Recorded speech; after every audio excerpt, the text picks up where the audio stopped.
Great, great. Namaste and welcome everyone. Ashima Ji from New York, Sumit Ji from Dharmashala, Himachal Pradesh, New Jersey represented by Bhushan, Ashwin Ji from DC, Chandrakant Ji from Maryland, Seth from Florida, Ashok Ji from the United Kingdom. Thank you everyone for joining. Philly, there you go, Pia Ji. Welcome. Veena Ji from Mumbai. Esther Ji, where are you zooming in from? Let's do a quick audio check. And Swami Ji? Mumbai. Swami Ji from Mumbai. Esther Ji from? Houston, Texas. Great, great. Niru from Chicago. Shashi Ji from Houston. Glad to have you on. A Philly well-represented Poonam Ji also joining us. All right. So there's so many layers to meditation, and we're going to get into some of those, a lot of those today, right? We know living in the contemporary world includes navigating conflicts at so many levels, right? Family, work, society, and especially sometimes our own minds. The modern practice of mindfulness, which continues to help millions across the world, has its roots in the Vedic traditions. In this webinar, we're going to introduce those Vedic roots of Dhyaanam and ask us to think about how we can transform our relationship with the mind such that it does not bind us, but it leads us to the truth. So we'll briefly move through the 3 stages of the mind as the problem, the mind as the instrument, and the conscious self, Chaitanyam. We'll also introduce a course on the same subject that Swami Ji has been teaching, I think, a couple quarters now. It has been amazing, a lot of great feedback. And I've only had the pleasure of hosting a few webinars with Swami Ji, but they are always amazing. Swami Ji, Brahma Pragnananda Saraswati Ji, has a PhD, is a traditional and contemporary teacher of Advaita Vedanta. She's a Hindu monk. She studied at the Arsha Vidya Gurukulam, Coimbatore, in Rishikesh under the tutelage of Puja Swami Ji Dayananda Saraswati. And she's done so much stuff, including, and I always talk about this one because I'm always impressed. She worked with street children, helping almost 15,000 street children annually as the country director of India for Railway Children, international organization. But it's really her depth of study and her the way that she leads people through understanding their own problems and exploring the mind, right? So this I guess dialectic or this differentiation between the meditation and the meditator is a really interesting dynamic. So with that brief introduction, let me hand it over to Esther Ji if she has any comments, and then Swami Ji can get started. Namaste, Swami Ji. So nice to have you here. I've heard you in on other platforms, and so good to see you in person. I mean, virtually, but so good to hear you live. So I'm looking forward to your talk. Thank you so much for being here.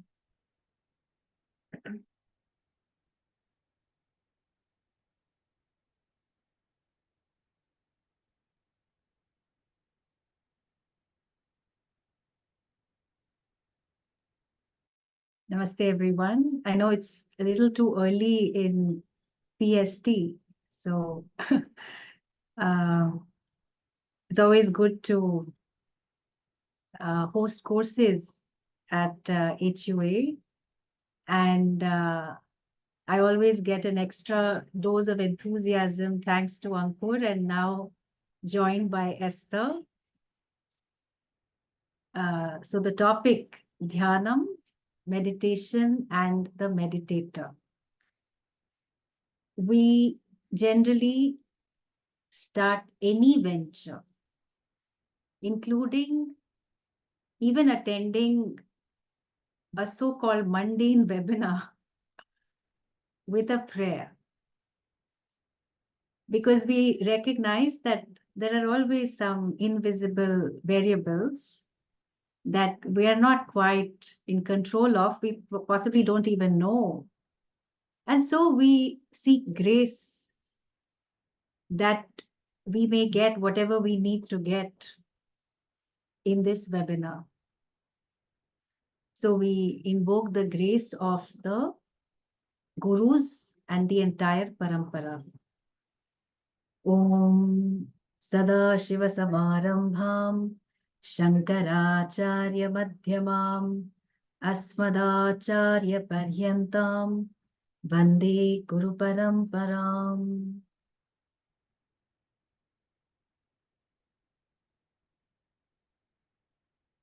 So all knowledge, including the knowledge of meditation, is not a figment of anyone's imagination, but it traces its roots all the way to Sadashiva Samarambham, from whom it has all begun, and acknowledging Sri Adi Shankaracharya, who is in the middle, just because of the monumental contribution to Sanatana Dharma, and up till my own teacher, Asmadacharya Paryantam, Vande Guru Paramparam. So the knowledge that I have to share today has got nothing to do with me and has got everything to do with my teachers, my gurus, my acharyas, and all the way going up to Bhagavan. So I will share screen as well, and we'll start with a story. Although I know it's a little too early for a story, but still, you just get warmed up.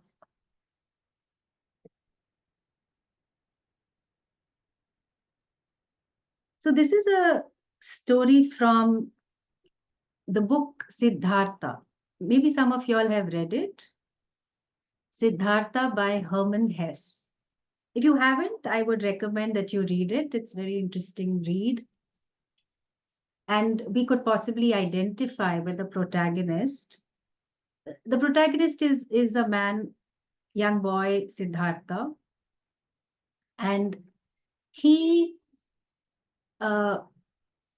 becomes a monk at a very young age. Then as he is going through his studies and a little after teenage years, he realizes that he actually took to monkhood very early in life. He hadn't quite experienced all that life had to offer. And so he gives up the robes and goes on this journey of exploration. Then as a part of that, as things would have it, the twists and turns of everybody's life journey, he meets a very beautiful woman, and they are attracted to each other, and he decides that he wants to marry her. So this woman, very practical woman, says, but you're not earning anything. How are you going to support me? And also, it cannot be just a decision between the two of us. You will have to ask for my hand in marriage from my father. So he said, okay. So he goes up to the father, who is a really rich merchant, and tells him that I want to marry your daughter. And so the father very sensibly asks him, but what can you do? You've been a monk all your life. It was only now whatever you've been exploring. You've never held a job. You have no experience. What can you do? And that's when he replies, I can think, I can wait, I can fast. This is his CV. Okay, you can imagine if one writes a CV like this, where this is going to get you. But in these these three sentences lie a lot of life lessons which apply to all areas of life. I can think clearly, which means I am able to sift through a lot of confusion, a lot of doubt, a lot of unnecessary rumination. I can think my way to a decision. In fact, our initiation into the Veda, for a lot of Hindus, begins with the Gayatri Mantra. And what is just so exquisite and brilliant about the mantra is that it is only asking for brilliance in mind. One would think that if one has to pray, then maybe I could pray for wealth, I could pray for health, I could pray for a place in Swarga, I could pray for unlimited pleasures, or like some people used to pray for a visa to the US. So okay, you have a visa, your life is made. One can pray for so many things, but the prayer is for brilliance of mind, knowing that if this is sorted, then in any and every situation of life, you will just sail through. No situation, no experience can really get the better of you if you can think clearly. He also said, I can wait. This is what Daniel Goleman in Emotional Intelligence, his seminal work, refers to as patience, forbearance, that you recognize everything will take its time. However impatient you are and however brilliant you are, the fetus is going to take 9 months to grow. And sometimes we can be so impatient to see results that we abandon a lot of projects halfway. And so whatever time is required for certain things to unfold, certain results to come our way, I can wait it out. And then what is also referred to as delayed gratification and not giving in to impulse at the click of a button. That one, he says, I can fast, which is I can deny certain comforts to myself such that my comfort zone can increase and increase and increase so much that the whole world can be my comfort zone. When it comes to where one feels most happy and comfortable, we will have a list of things to say. My bed, my couch, with my dog, in the arms of a loved one. I am so comfortable, I am so reassured, etc. But I can go through a lot of discomfort such that I get comfortable. And then again, no situation can get the better of me. So anyway, the Siddhartha does get a job, which he does exceedingly well in. And of course, he eventually marries that woman. And then, a lot of other events take place in his life. Okay. But this is a very nice CV to have, which is basically referring to how I relate to life, how I relate to my mind. And nowadays, meditation is sort of presented as one of the activities that one does in one's never-ending to-do list. So we have reminders, we have apps for it, and that's nice.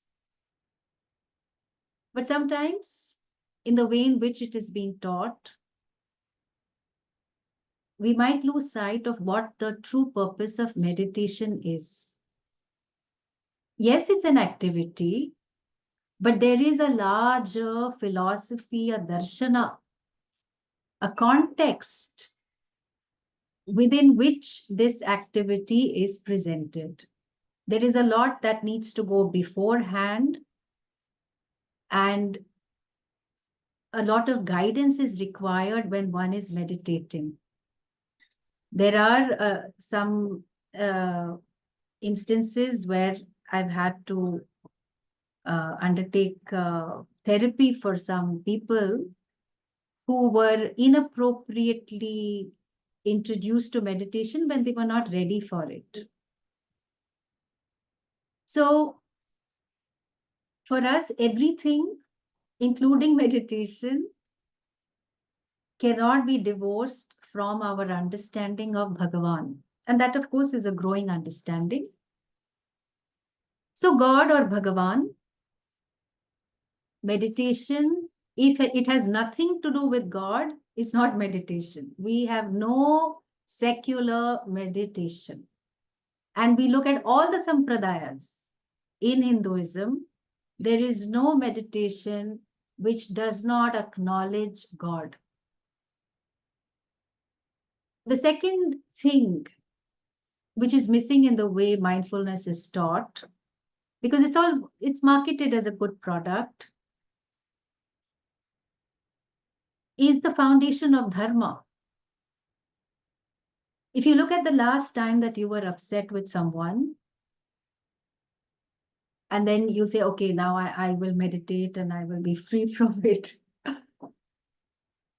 But the reason you were upset is because that person did not uphold respect, perhaps, in the way in which the person engaged with you, or you did not uphold respect for the other person and you just snapped and perhaps you used insulting words, and now you have guilt. So if we don't have a foundation of ethical values and framework of dharma, then you can meditate all you want. It's not going to work. So we lay a very solid foundation of dharma, which of course is in the heart of every person. And we minimize the need for meditation as well. The third, of course, is the understanding of Ishvara. And most importantly, as is reflected in the title of the course, why am I doing all this? Yeah, sure, I have like 20 activities I'm doing during the day. Why one more thing, meditation? So you say, oh, for better creativity, for more insight, for relaxation, for better well-being, for innovation. Okay, I mean, because American CEOs have taken to meditation, that's why you are saying all these things. But hello, who is the meditator? What is it about the meditator that is unchanging, that is present in each and every type of meditation? So these are some of the things that we will be looking into. Okay. And through the course, we will walk through these stages, which is perhaps where a lot of us are at work. I'm thinking of what's happening at home. And at home, I cannot switch off work. My mind is not in my hands. A lot of people ask this question, how to control my mind? You all might also have some questions. And until one goes through some learning, we have not been taught how to relate to our mind. A lot of things we have been taught in school and so on. And so we just pick this up. But for a lot of us, the mind is experienced like a problem. But then, as we start to understand the ways of the mind, we start to understand cause and effect, that when XYZ situations happen, the mind thinks in a particular way, feels in a particular way, and I end up behaving in certain ways. There are experiences of different sensations in the body, the way I process certain situations, certain experiences is understanding the ways of the mind. So the last 20 odd years, there's been a lot of pop psychology, but the awareness about paying attention to one's mental health has been an encouraging trend. But in the name of understanding the mind, a lot of us believe that if I'm not feeling okay, there is something wrong with me. So I must feel good all the time. We have developed an addiction to feeling good all the time. And so I'm willing to go to any lengths, especially with a focus on karma. For the sake of pleasure, I am willing to do anything so that I feel good. Swami Chinmayanand Ji used to say this in the context of eating non-vegetarian food, especially for the sake of taste. Now, there are different cultures in the world, and depending on whatever is locally available, people do eat non-vegetarian food, and that's okay. Like I recently went to Ladakh, which is a beautiful, stunning place in India. And a lot of the Buddhist monks eat meat because that's what's locally available there. But they have taken a vow of ahimsa, non-violence, and they abide by it. So this is not a comment on vegetarianism or non-vegetarianism, but he would say this very interesting thing, that for the sake of 2 inches of flesh, obviously referring to the tongue, how can one be willing to kill another being just for a few seconds of pleasure on the tongue? Because the interesting thing is, taste buds are only here. Taste buds are not in the gullet, like the esophagus, all the way into the stomach. There are no taste buds in the stomach. So once the food goes down, it's all food. Okay, whether it was, Thai or Japanese or Korean or whatever, it's just food, cannot be tasted by the rest of the system. So we understand the ways of the mind such that the mind becomes an inner instrument for us. So the word for mind in Sanskrit is antakarana, self-explanatory, such a stunning word. That karana is an instrument. Okay, so bahya karana, like an external instrument. So the body is a bahya karana for the performance of dharma. So dharma khalu sadhanam. How can one perform dharma? Oh, with the help of the body. Okay. So how do I go about living my life? What are the instruments I have? Oh, the most glorious of them all, which is called antakarana. And so if it is an instrument, obviously it has to be used. It cannot use itself. So by meditation as an activity and the surrounding philosophy around it, I learned to use my mind rather than be a slave to the way it thinks or the way my emotions flow. I am always in charge. That's being a master. And then as the course progresses, we will also be able to see that one's mind is given to us. You know, even if your parents were obstetricians and gynecologists, they did not create you and your mind. They were just an instrument, nimitta, for you to come through. So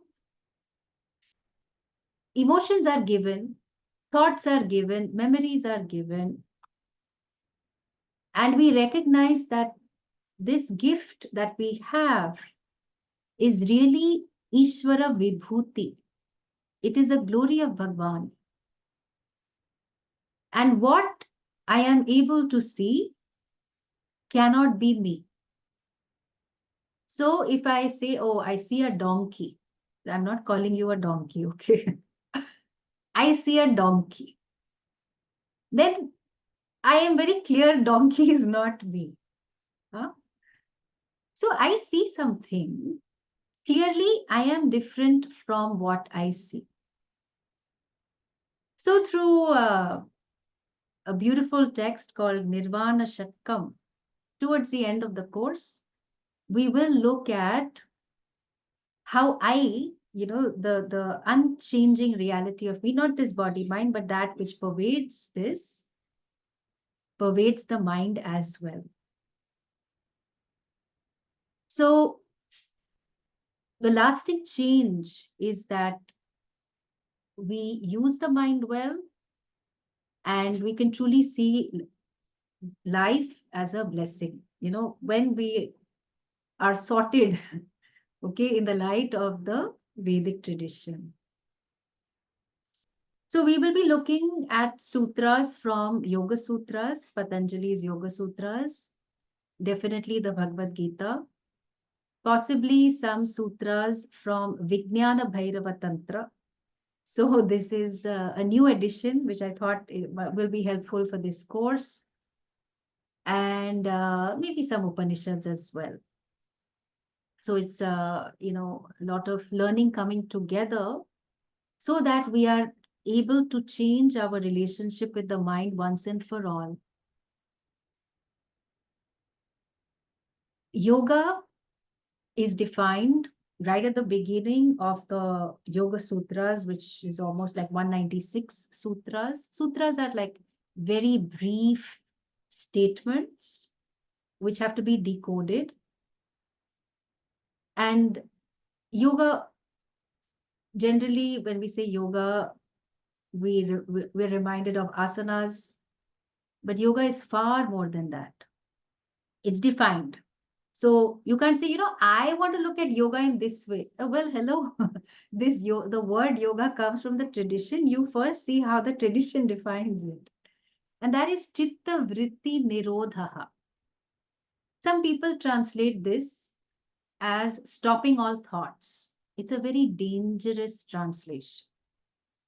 And people will struggle a good chunk of their lives trying to stop their thoughts. Why should we stop thoughts? What is wrong with the thoughts? If the thoughts are perceived as a problem, we will want to stop all thoughts. But we want certain kind of thoughts. God forbid, if you stop your thoughts, how are you going to drive? Because there is constant data that's coming in as you are interacting with a lot of things. And if you, let's say you're chopping tomatoes and then you've stopped your thoughts and then the knife is, is just waiting. And then you might cut your fingers, because, so much dynamism takes place when you are interacting with objects and other people. So our goal is to not stop thoughts at all, but we recognize some of the thoughts that come from tamas, which is, of course, a very integral component of this world. This world cannot exist without tamas. I'm guessing some of you all are familiar with this word, tamas guna, tamo guna. So we don't want thoughts which prompt us to be lazy. We'll see. Maybe tomorrow, maybe not, maybe later. So the tendency to procrastinate, tendency to have inertia, or tendency to be lazy or to be confused all the time and not seek clarity. So we don't want those kind of thoughts, and therefore we can work towards clarity, we can work towards objectivity, we can work towards doing what is most appropriate in given situations that will contribute to the happiness, well-being, and growth of everyone concerned, including me, right? We also don't want to have too many thoughts that are rajas based. So rajas stands for a lot of activity. And again, namaha to rajas is very much important for all our functioning. But a lot of us complain of overthinking. And the reason we overthink is because we are all control freaks. We want to control everything, especially the future. And therefore, in our attempt to control the outcome, we overthink it and get into excessive rumination. And so mastery lies in focusing on what you can do and allowing the laws of universe, laws of nature to take care of the rest. That anyway the laws of nature take over, right?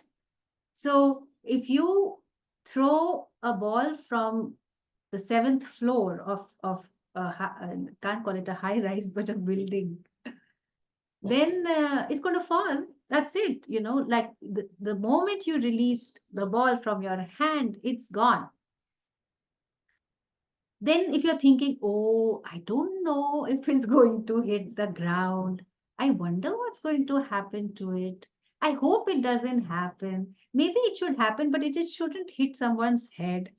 All this is unnecessary overthinking. Okay. So we have some idea of what the likely consequences are, and we take ownership for our actions. And actions will come largely from our thinking. So whatever are our pursuits, you know, we all of us have some pursuits in maintaining our health and earning and maintaining our wealth, trying to manage all our relationships, and the largely the pursuit of happiness. So within that, how best can I master my mind such that it is available for all of these pursuits? And if indeed I want to aim for something higher, then Yoga Sutras is very clear that this mastery of the mind is not for creativity, it is not for innovation, it is not for relaxation. All these are all fringe benefits. Of course, you will get all of this, but the objective is tada drashtuhu swarupe avasthanam. That your mind throws up ideas about who you are, what you are, and society does a fantastic job of telling you who you are or who you are not or who you should be. Okay. Then the question is, who are you truly? Right? Who are you truly? So that I may abide in my nature. Who is the drashtu? Who is the seer of everything, including the seer of this body mind? May I abide in this unchanging, intrinsic nature of mind. That's the objective. So if one does meditation, then what happens? Yatro paramate chittam niruddham yoga sevaya. So if one had to play the game, spot similarity or spot the difference. You would say, okay, Gita also has Niruddham, Yoga Sutras also has Nirodha. Oh, okay. So maybe there is some similarity here. So the goal is to find Atmanam Pashyan Atmani Tushyati, that I find contentment in myself. This is not the pop psychology self-love, right? I love myself. That's fantastic. Please do. What is the meaning of myself? Because if you're talking about the body mind, well, that's changing all the time. Which you do you love? The you of 20 years ago? Oh, no. 20 years ago, I was miserable. I don't like that version of myself. Oh, okay. Then, but that was still you. No, I don't like that. Then it's incomplete. How can you say I love myself? Because what you are saying, myself, is a culmination of a lot of factors. No, I think I'm a little selective on that. I love who I am today. Does that mean you won't love yourself another 10 years down the line? I don't know how things will turn out. Maybe I will, maybe I won't. Okay. Here, the contentment, the tushti we are talking about is really recognizing that there is no one like you, that really speaking, you are consciousness, and that is limitless. And only in recognizing that you would have come home. So this is what we are aiming to do. We will, of course, run through the Ashtanga in the course and see the role that each of these has to play in the way in which we manage our lives and manage and look at our mind. So the word Dhyaanam is that whatever one is focused on, it could be a flame, it could be Bhagwan as a part of mantra japa, that there are no distractions. Tatra pratyaya. Pratyaya is a cognition. Ekatanata, like, and a traditional example is given, like if you're pouring oil, the steady stream of oil. So one after the other, all the thoughts are related to whatever is that object of meditation. So in our regular life, we are meditating on our work, or we are meditating on the boss and possibly cursing the boss, or we are meditating on money all the time, thinking about that, or you are meditating on your partner in the initial early days, okay, early days of courtship or early days of relationship. You can't take your mind off the partner, or even like, let's say you just started dating, and until the person ghosts you or you ghost the person, until then you just can't take your mind off. Here, what does Bhagwan say in the Gita? He says, you know what, all that you like, just put it all in a basket, and that basket happens to be me. So all that you love, the Purnata, the fullness that you seek, well, I am all of that. And relating to me is not exclusive. So generally, when you are relating to one person, you cannot relate to the other person, correct? And okay, maybe you're having a conversation with 3 or 4, but you're relating to each one individually as well as collectively. But relating to Bhagwan is relating to the whole world. So what is that Bhagwan? And I mean, clearly he pervades all forms. And so we grow in our self-acceptance the more we understand Bhagwan. So some myths that are related to meditation. One is, this is a classical problem that most people will report. I don't know how to meditate, or I have tried meditating, but it doesn't work. And so I ask, okay, what have you tried? Well, I tried to focus on something and my mind wanders. And I would say, congratulations. Why? Because it is the job of the mind to wander. poor mind becomes a whipping boy and then, gets abused. But thank God for the mind, because it wanders. Because if the mind did not move,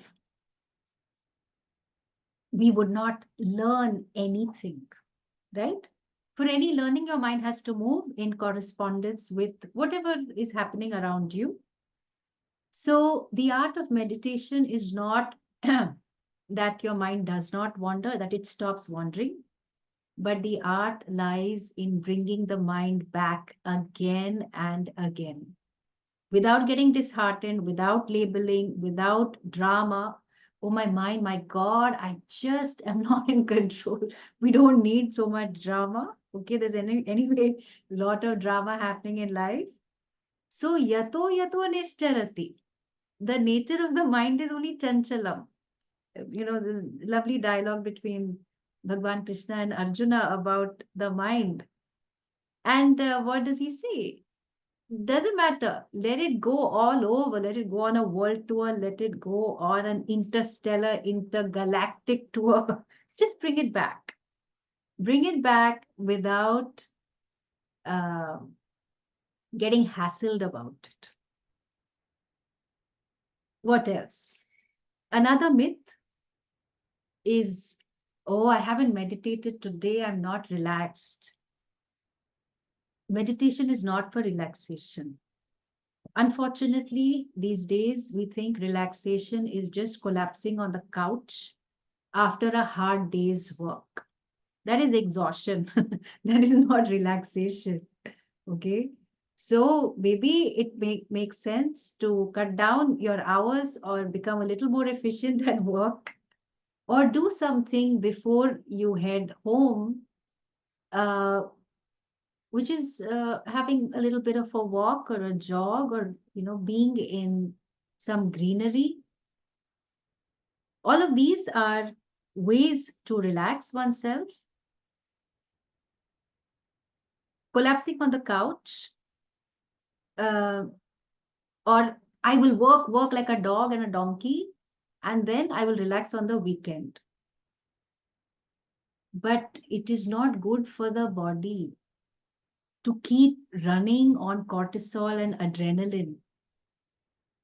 No wonder we get a lot of these lifestyle diseases, because you can't be relaxing only on the weekend. Relaxation has to be incorporated into my daily routine. It's very necessary for the body, let alone for the mind. So a lot of the times in some apps and, all across YouTube, you may say, oh, okay, we learn to relax. And then, okay, now you may open your eyes, meditation is over. Hey, those, relaxing the body are just preparatory steps. They are not actual meditation. Okay. But it's so tragic that we have stressed ourselves out so much that even a little respite of relaxation, we begin to think that that's meditation. So we work with our breath, prana. And interestingly, sukshma sharira, the subtle body. I mean, there's some background to this word I'm using. Which the subtle body, which is everyone has a subtle body, subtle meaning it cannot be seen, but which pervades the entire gross body. It includes prana, it includes the mind, the organs of action, and organs of knowledge. And therefore, if you stimulate any part of it, like you see something that is very pleasant, okay, so that's your organs of knowledge. Again, this is a very beautiful word in Sanskrit, jnanendriya. What we refer to as sense organs. So let's say the eyes, indriya, jnana indriya, that it is giving me knowledge about lot of sights. And it is so impartial, just constantly giving me knowledge of my world. Beautiful. So anyway, So if I see something that is pleasant, if I hear something very pleasant, I smell, this aromatherapy and all of that. Again, I remember as college students, so we would go to these perfume shops and pretend to buy. And then, of course, there is this perfume tester.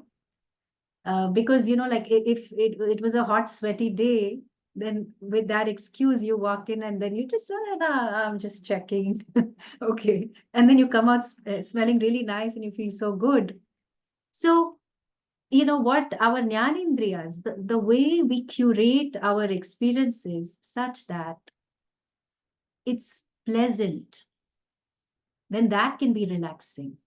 The way we use our organs of action, what you do with your hands, legs, etc., and even in the way in which you speak or you have conversations with other people, that also can be relaxing.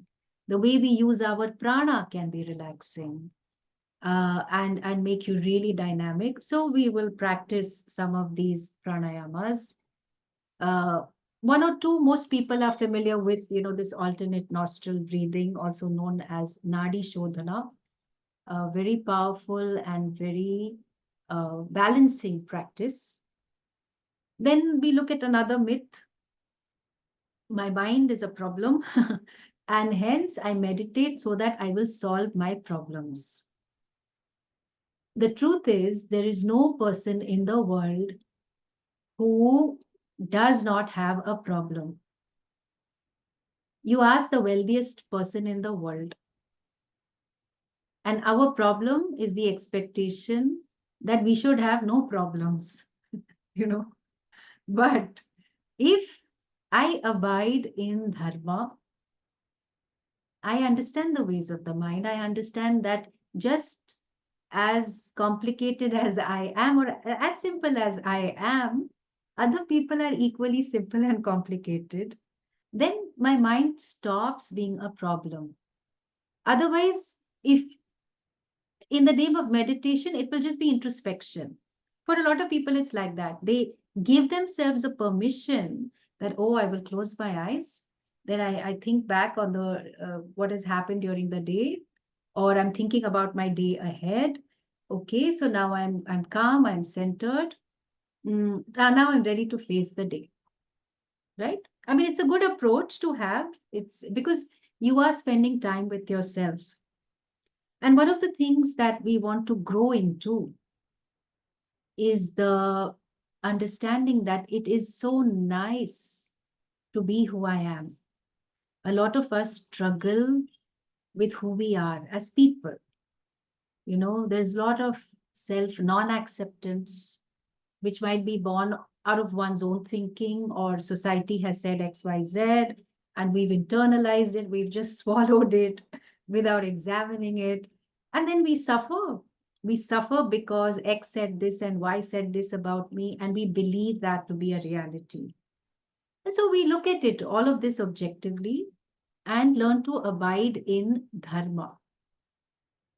So another thing we will examine is do a bit of a Dharma audit, which is that on a day-to-day basis, how do I bring in these different principles in my life?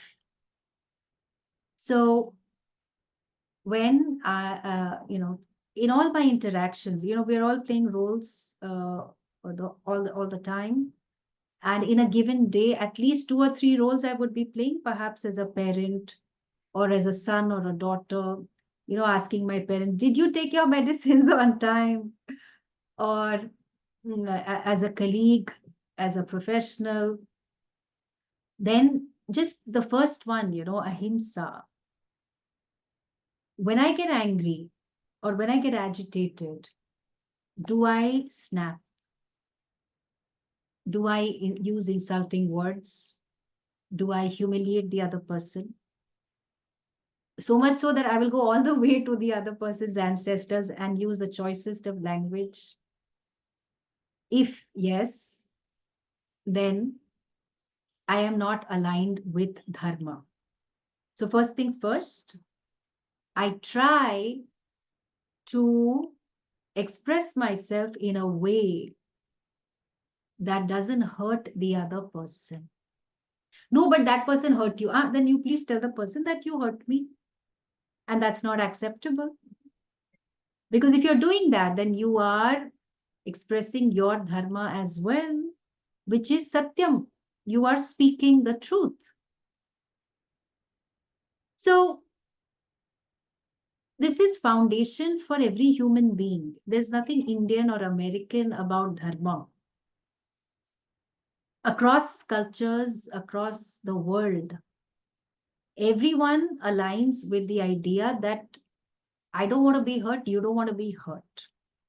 And so you can do business in different cultures as well, because dharma is based on reciprocity. Of course, there are many meanings of dharma, but right now I'm just talking about the ethical framework of values that is almost intrinsic to every person. Every person instinctively knows what is to be done in a given situation that will contribute to growth and happiness of all concerned. And along with knowing this, we also don't want to do what is to be done. So we spend some time on what this looks like in my life and see the connection between when I abide in dharma, I am happy. So if you look at a lot of your happy moments, and maybe, one can share that as well, that like think of the last time you were happy. Okay, might be today, might be yesterday. So you say, oh, I spent time with so and so, and it was a weekend, and the week was so busy. And so the dharma of companionship, the dharma of love and acceptance was upheld by the two of you, and that's why you were happy. Or, oh, my closet was overflowing, and my wardrobe was overflowing, and I managed to declutter, and so I'm feeling so light. Okay, Shaucham. You upheld Shaucham, dharma of Shaucham, cleanliness. And that's why you were happy. So we look at all of this. And while going through the process, a very important teaching in the Gita is that may one be one's own Bandhu, like a friend, like a benefactor. Because all of us, and I'm generalizing, but I think the generalization holds, tend to be very harsh with ourselves.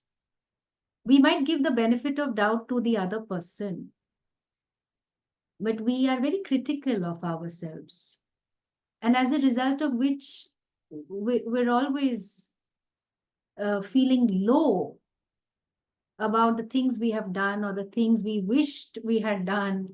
And especially when you're social media scrolling, oh, those people did this, but I haven't done. Or whatever that person said, I can say that and so much better, but I don't know why I didn't. So many reasons why we don't lift ourselves up.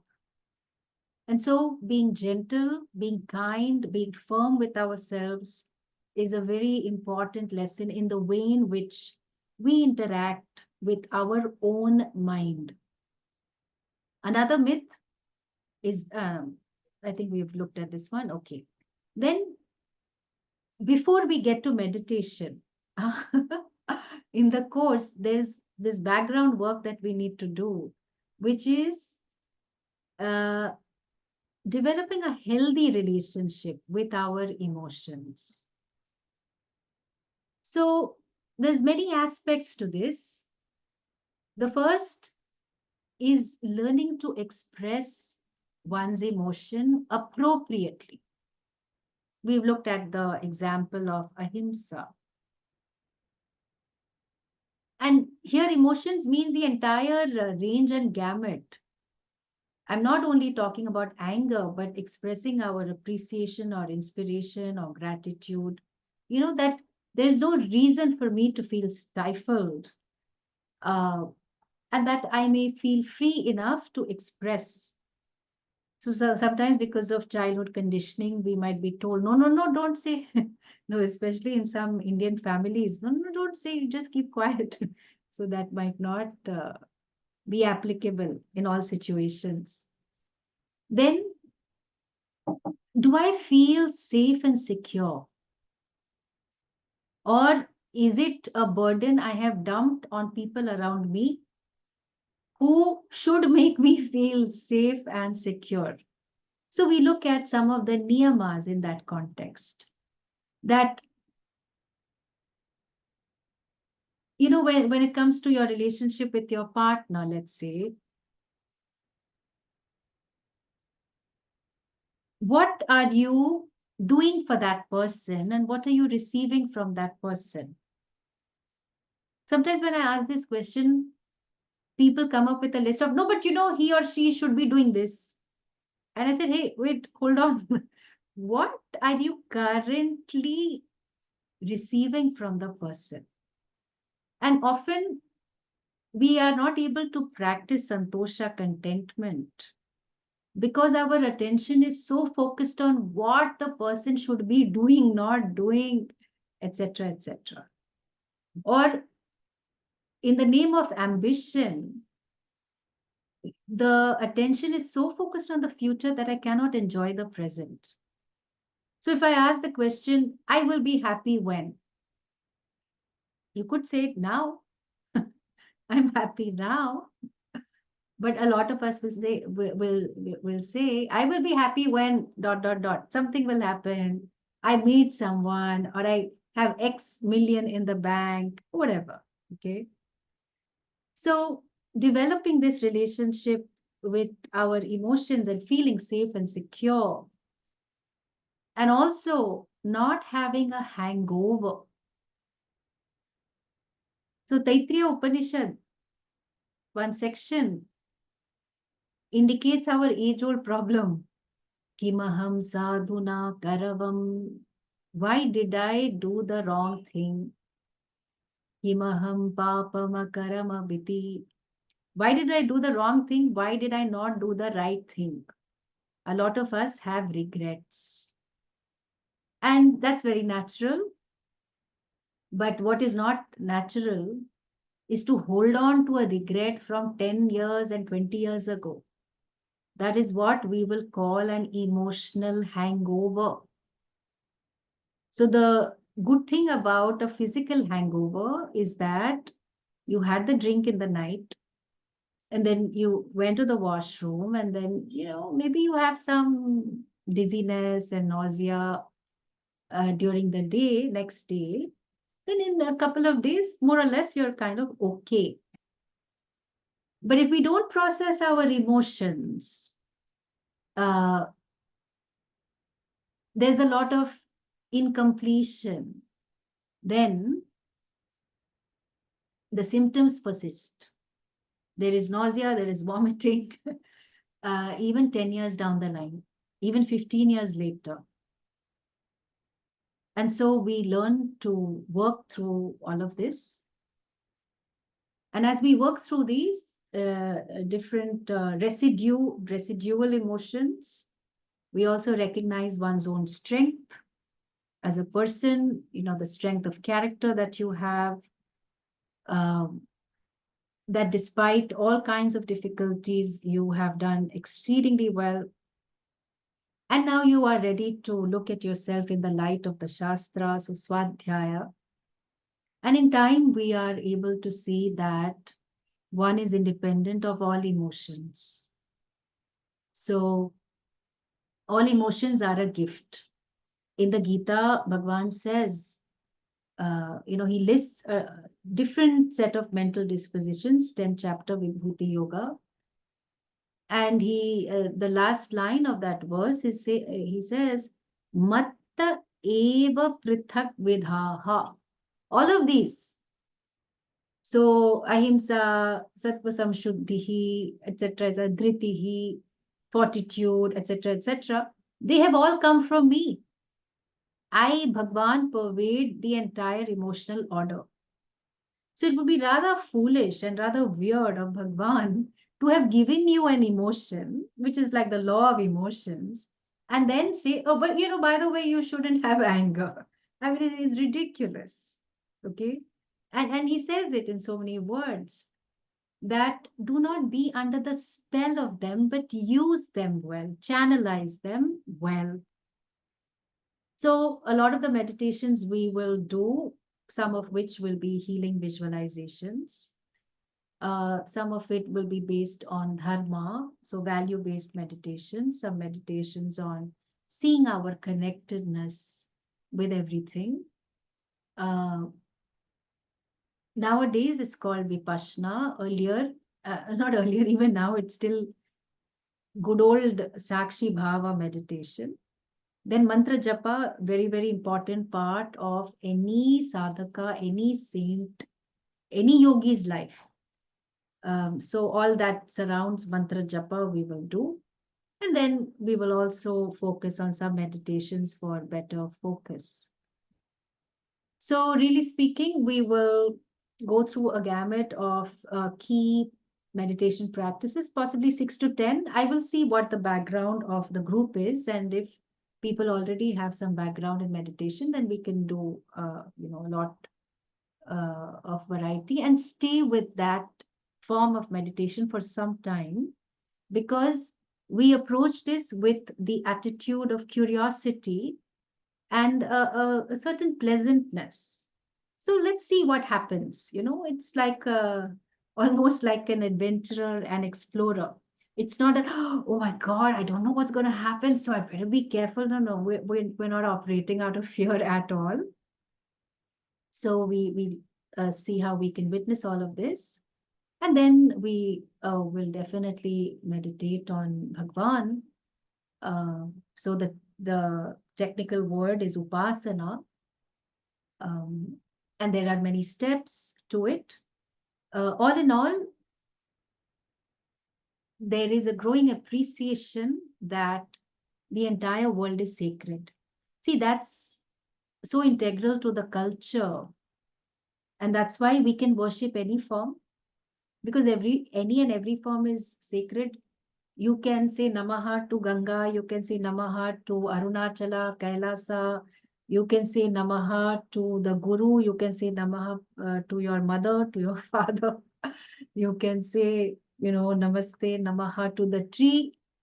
You can say Namaha to a child, Kanya Puja, Navaratri. So why we are able to do this is not because we are crazy, but because we see this entire world as a manifestation of Bhagwan. And that makes everything, including this body, mind, as sacred. So we grow into that understanding. And this is, of course, banyan tree is like my favorite tree for many reasons. But one important reason is that as the tree grows, there are these branches. And as the branches grow heavier, they develop roots, okay, adventitious roots. And then the roots then become like this large collection which support this entire tree of life. So as we develop our meditative practices, our ways of thinking, even outside of meditation, we find that our thinking becomes so enriched and so glorious that not only can we support one's own life and achieve all that is to be achieved in life, whatever we have articulated for ourselves, but we can also be there for others. And others can seek shade under the tree.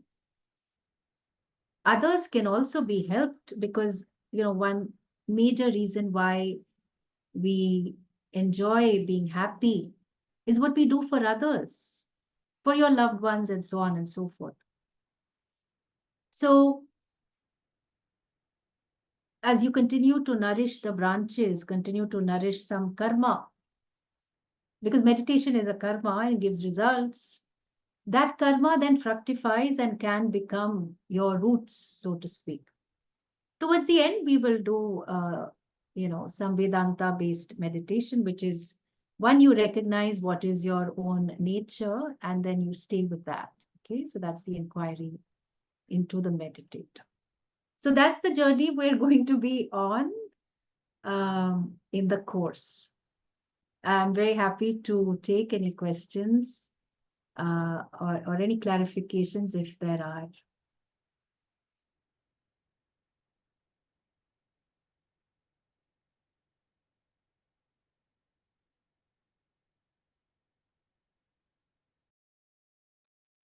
Great, thank you. Yeah, please put your questions in the Q&A box. We can take your questions, comments. If you raise your hand, we can also unmute you and give you the opportunity to speak. Esther G, if you have any kind of conversational points that you want to get into, happy to do that as well. Yeah. Yeah, that was great, Swami Ji. Yes, meditation, I think, I practice meditation, although I've never done it under a guru or never had the training of doing it. So I don't have the Brahma Gyan of meditation, but something that I have done through Swadhyaya and experiential, knowledge of meditation. But I can tell that the energy that comes when meditation is connected to the meditator. I mean, like what you are trying to just bring out in your talk. So that kind of connection, when the meditator is able to make, I think the energy goes to a very different level. So one question I would have is, with all West now trying to bring in, meditation, incorporate meditation into their life, into its lifestyle. So a lot of it is done for manifestation, what they ask, what they call as manifestation. So what does the Shastra actually say about getting the ability to make things happen through meditation? Yeah, excellent question. So before a puja, we do what is called a sankalpa. Sankalpa word is really a prayerful request that the reason I am doing this puja is so that I can manifest X, Y, Z. But I can't do it without your help, Bhagwan, so I'm seeking your grace. So the so-called law of manifestation is not new at all. It was inbuilt into all our karma, including the sankalpa. You cannot start a puja without actually expressing why you are doing the puja. So now, I do believe that in the way in which the so-called law of manifestation is presented, there is a bit of overstatement, and the thinking that you can manifest whatever you want. The answer is no. I've had to counsel people who they tried to do this and they felt that they were lacking because they were not able to be 100% sincere in their ability to manifest. Having said that, everyone has the ability to manifest because you are tapping into the laws of nature with the Shaktis that you have been given. So everyone has the capacity to think, Jnana Shakti, everybody has a capacity to desire Ichha Shakti, and everybody has the capacity to do Kriya Shakti. So with those Shaktis, we can desire something, we work towards it. But while we do that, and most of us are able to manifest what we want in our lives. Additionally, there is the whole law of karma sitting behind us. So you may try to manifest certain things, but a lot of it is related to the punya papa sitting in your account. So sometimes it may not manifest. Everybody would want to have a loving partner, but that doesn't fully manifest because it has a lot to do with one's own karma and also how one engages, with the person. So in our Shastra, Sankalpa refers to manifesting, and the grace of Bhagwan. Most people have an allergy to God, especially in Abrahamic religions, and have issues with authority figures because, in that presentation, God is an authority figure. So therefore, everybody is happy to relate with the abstract laws of universe, but nobody is willing to contend that where there are laws, there is intelligence. Where there is intelligence, there is a conscious being, and that conscious being happens to be God. So people would say, laws of universe will manifest it for me. No, God will manifest it for you. So we look at all these factors, and of course, it's there in the Shastra. There are siddhis, okay, there are, special powers that one can easily attain by mantra sadhana and therefore be able to manifest certain things. But Patanjali adds a word of caution that in the, to get over your limitation, you are seeking these super special powers, but they can sidetrack you from your spiritual goal. And so treat whatever powers you get as a blessing, but don't stop, seeking whatever is your spiritual goal. Thank you so much.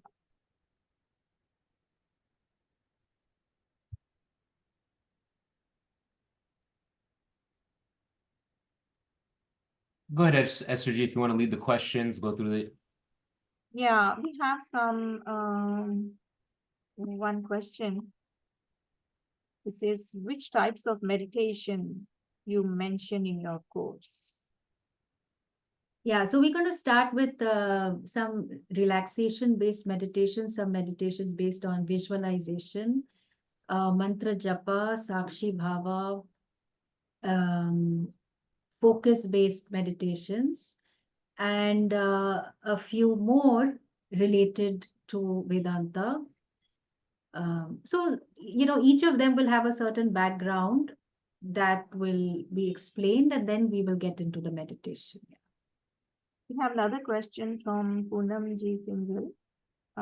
She's asking, would you do meditation practice during the course? I mean, I presume Oh, it is. of course, you would have the course without it, right? Ankuji, Yeah. you want to answer this question? Which one?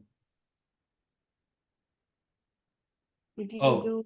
graduate level course. No, so this is going to be a part Oh, of the okay. continuing education, the community education. It does qualify you for the certificate, or the course its credits count towards a certificate program in Hindu studies. So if you're enrolled in the certificate program in Hindu studies, please do consider this. I mean, you should definitely take this course if you're taking the certificate program. I asked that question earlier. We have a few students enrolled in programs with us. If you haven't enrolled in a program, this is a nice course to start with.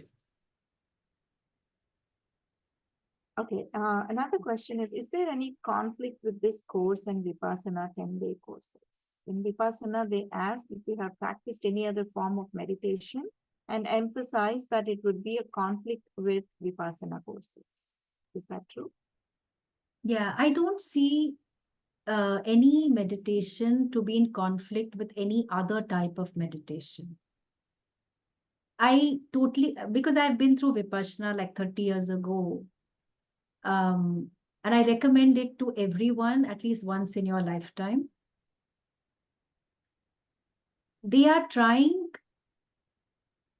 for you to get 100 hours of meditation in that 10-day course and building on the power of repetition. And so there is a reason why they emphasize that you stay with the practice. And I support that. But if you are doing a Vipassana meditation, it is just one type of meditation. And again, I've had to counsel people who did years of Vipassana, and then they don't want to engage with anybody in life. So this particular person, like the couple came to me, and the girlfriend is saying that, this fellow, he just, any free time we get, he says, "Okay, just give me half an hour. I want to go and meditate." So I feel like, he doesn't want to spend enough time with me. He always wants to run to meditate. So then I asked him, so can you share what's happening? He said, "No, I'm happiest when I'm meditating." Okay. Now, nothing wrong with it. He was just being expressive. But to conclude that only one experience of your life can give you limitless happiness, or whatever, some happiness, and all the other experiences, they fall by the wayside, that approach is not a healthy approach. Because in the name of meditation, I'm avoiding the rest of life, right? So we want to be equipped with different ways of engaging with the mind, and we are able to do that when we practice different kinds of meditation. So my course is designed to be holistic, where I am not emphasizing one type of meditation over the other, because for all our roles, for all our responsibilities, we need different ways of thinking and not getting stuck in a particular way of thinking. And so we get a wide repertoire of tools so that we can, interact with the kaleidoscope of colors, today being holy, of life, the holy, so like life is just full of so many colors, and we can truly enjoy all of it, not only one part of it. So yeah. So they're asking if they will get guidance to do meditation between classes so that they can take it incorporate it into their lifestyle and do it independently. Yeah. So the way we are going to do it is, we are, over 11 sessions, we will at least do maybe 10 or 8 or 9 guided meditation in class. We will understand the philosophy behind it. And every week, so let's say I introduce one type of meditation today, then the assignment will be that you practice it for the rest of the week, and you come back with your observations. We'll share it in the class. We will walk through it. And so that you get a taste of each. And then, depending on your age and stage of life, whatever is your spiritual goal, then we can customize for each of the participants, or each of the students who are present. Because there is no one size fits all. And for everyone, there needs to be a customized approach.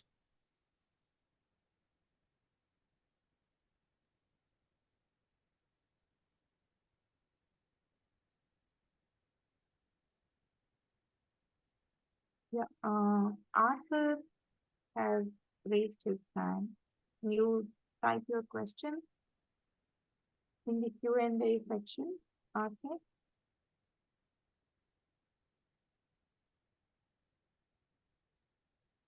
All right, let's see if Arthur can type out his question. I've launched the poll. Please let us know if you're interested in enrolling in Dhyaanam, the course that Swami G will be teaching. I dropped the details of the course in the chat.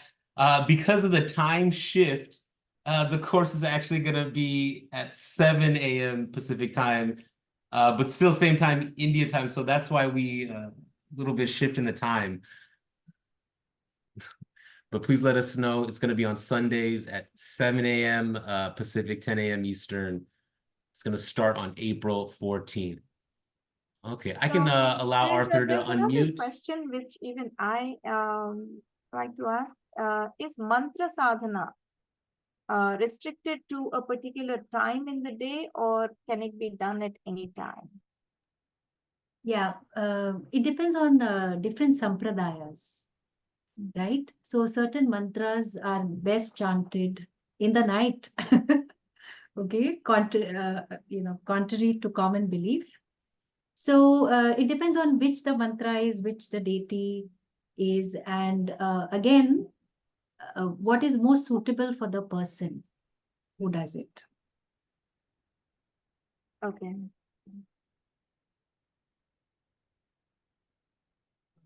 Swamini, it's Arthur. Yeah. I was typing my question and then they unmuted me. So, Mike, so before this talk today, I had this vision that meditation was a technique, but now listening to you, I have the sense that, and maybe we put out the word meditation, like Dhyaanam is like this holistic mental health system that also makes you effective in life.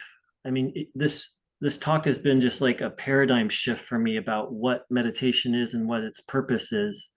So thank you for that, and I'd be curious to hear your reflections on that. Yes, thank you very much, Arthur. In the Yoga Sutras, Dhyaanam or meditation is considered as the sixth anga.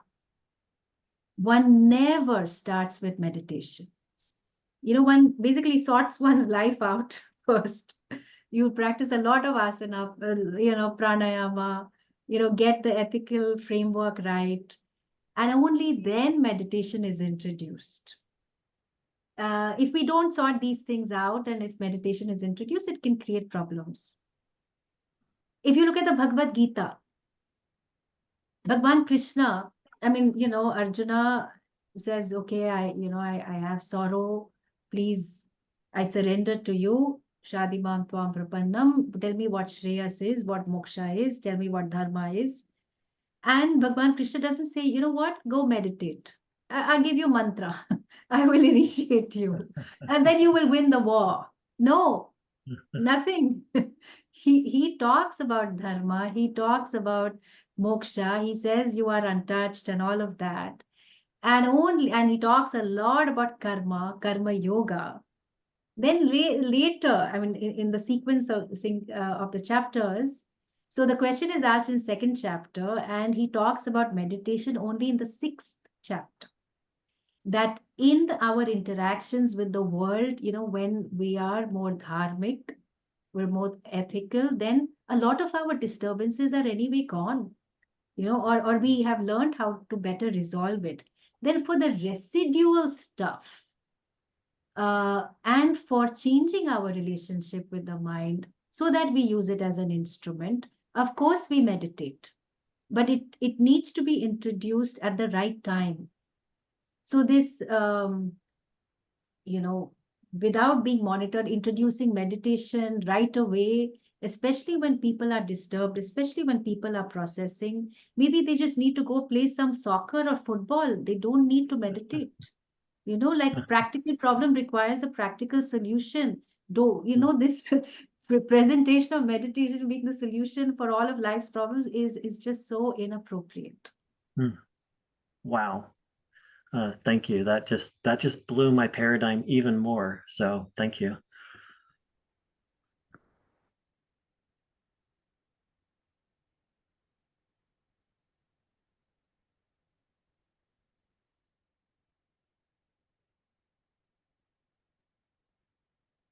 All right. We are nearing 90 minutes, an hour and a half. It did fly by, right? That meditative state, I think we all tapped into a little bit of it today. So thank you so much. Please fill out that poll if you haven't. You can minimize, let us know if you're interested in the course. Yes, no, maybe. And as always, it is a pleasure. Thank you for joining us early Pacific Coast time. Actually better timing for India folks, kind of earlier in the evening. Swami G, why don't you do us the honors, take us out, maybe some closing words in a shloka or a mantra.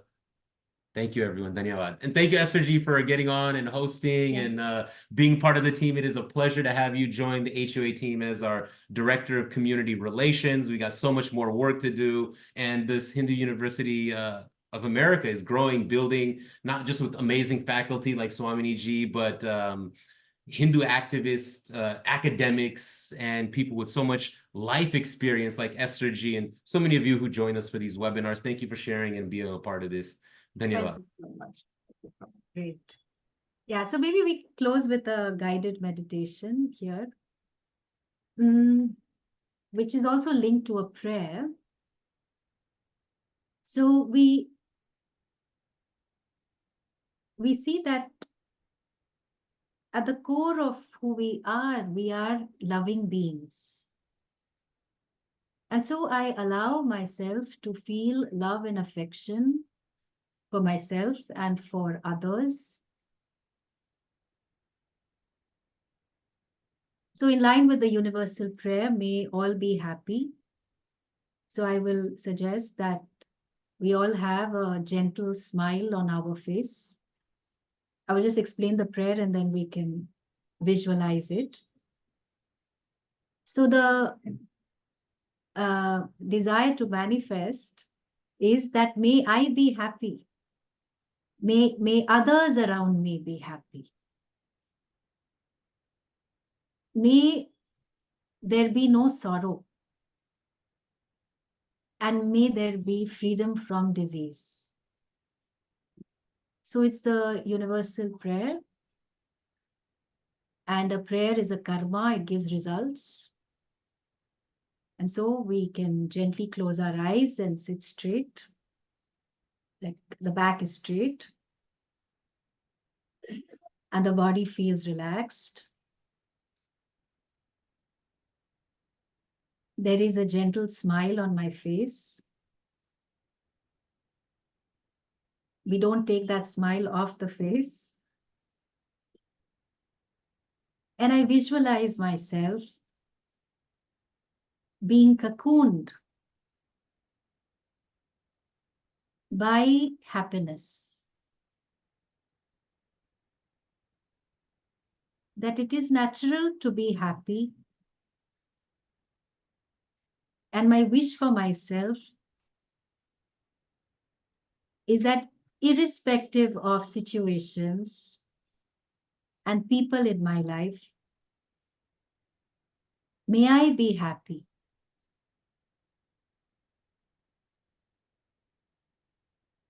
May others also, especially people who are in my immediate circle, may they also be happy. Sarve bhavantu sukhinaha.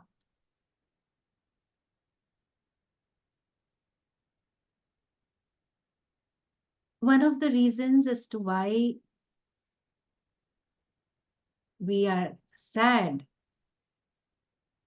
is because of a health condition, a possible disease. And so my wish and my prayer is that may I be free of disease. May I be free of any health condition that is an obstacle to my many pursuits. May I have the strength to manage whatever is the health condition. And I wish the same for others also. I might bring to mind some people in my life who are struggling. And I send out this wish, cocooning them with this prayer. Sarve santu niramayaha. Sarve bhadrani pashyantu. May all of us see all that is auspicious.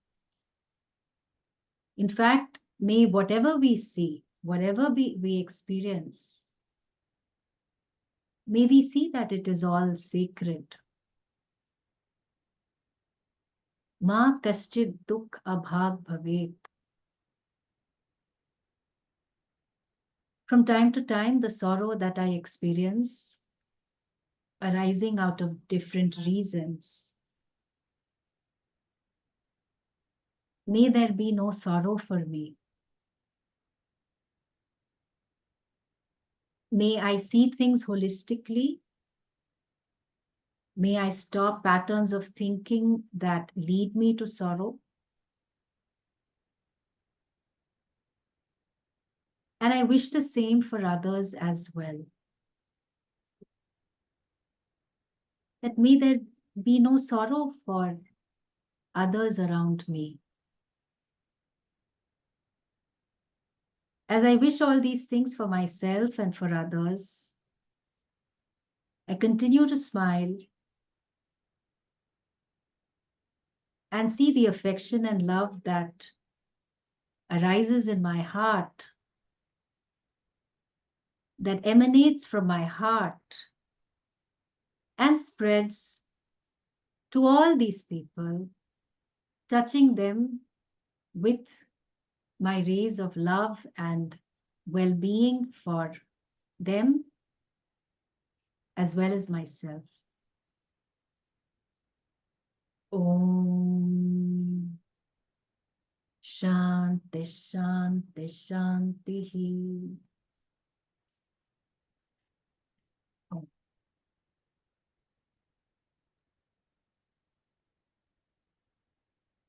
Your smile is infectious. Swami.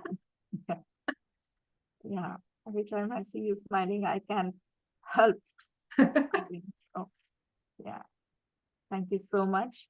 Yeah, that was very energizing at the end of an equally energizing talk. The meditation itself was so energizing. Yeah. Namaste. Thank you, everyone. Thank you so much. Namaste.